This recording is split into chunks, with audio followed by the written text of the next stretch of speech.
Education in and of itself is the most important tool that we have as society.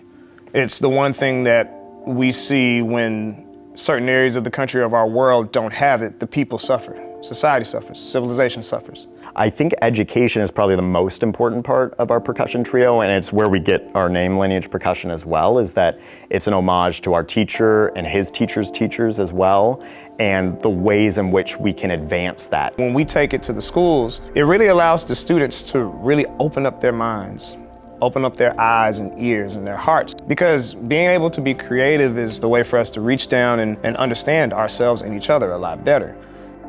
Wesley, Trevor, and I met at the University of Georgia. Our professor was an instrumental part of making our group, and the first thing he recommended was to try out some competitions. He said, all right, you guys are gonna make a tape for Fischoff. Like, okay, let's see what happens. We got in. And that spurred the entire trajectory of our trio.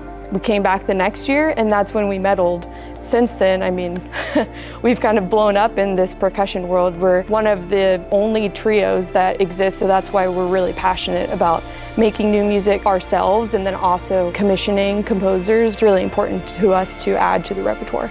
We were bronze medalists that year, the only percussion group in the history of the seniors division to get a medal. We were proud of it. Because the previous year we didn't get past the first round, but it really made us feel like, wow, we actually did something meaningful. We left it all on the stage and we were essentially rewarded for it.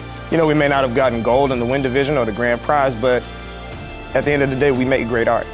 Now it's our 10-year anniversary as a percussion trio, so we all have our individual careers, and then to come back here to where it kind of all started in South Bend, Indiana is pretty exciting.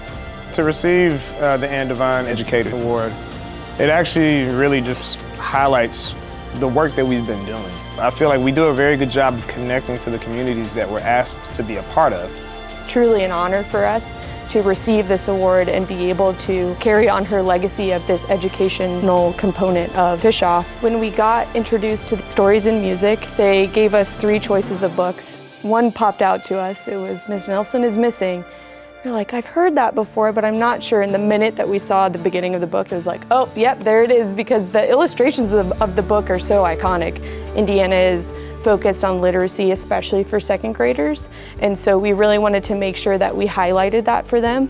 We wanted to make it a point that we chose instruments that were accessible. Wesley wrote that fantastic piece for the pencils and rulers where we're banging on the desks. But how do we make it sound more like a factory kind of situation? Because Viola Swamp's character kind of resets the kids back into work. So it has to be very metronomic. I wanted to bring some pieces that the kids knew, obviously. So doing, that excerpt of Mars arranged for percussion trio, that was a big thing to talk about John Williams and movie music.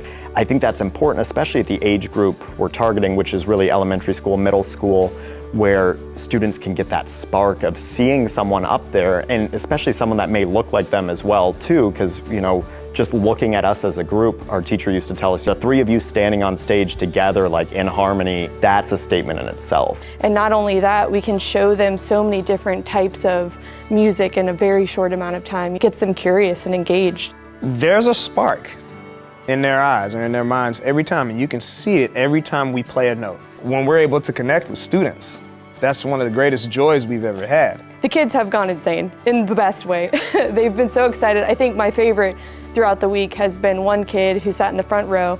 We had played the whole thing and they were clapping, and he shouts, "Do it again!" Our goal is that we stand up there, kids can kind of see us do this, and we say, hey, we went to school for this, we learned how to make music. And I think it's important for the arts to continue to do that, to take the time to nurture the seeds in those children. We are living proof that we chose what we wanted to do and now we're doing it. So that education point of our trio is everything.